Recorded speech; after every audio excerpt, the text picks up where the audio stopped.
I work with the e-board. We come up with shows, music, routines, what we want to teach people.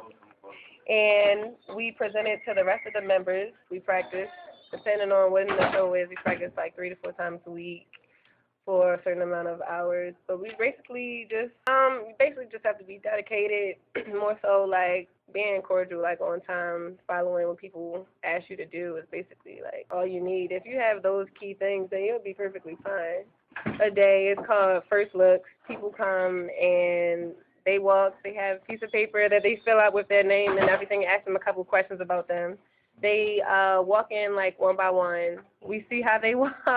Ask them a few questions off of the paper when they get to the end, and they go back. And it's like a elimination process. So we say we pick like 30 people, and then ask them to come back, and we have like a walk workshop for like 2 or 3 days. And then after those 2 to 3 days where we teach them like basic technique and walking, then they try out and it's like the final cut. My name is Patrick Malachi. I'm a junior graphic communications major, and I joined Verge in fall 2011.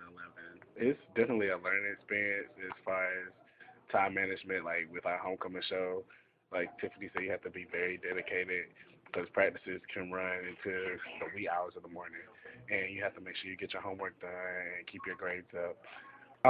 Just from watching their shows, I was interested in what Verge did or whatever, and I just wanted to be a part of the performance. From watching their shows, I just decided that I want to be a part of like what Verge did, and I like how their boys perform with the cleanliness of the shows and the togetherness, the synchronization. This was interesting to me, and like how they carry out their themes and whatnot.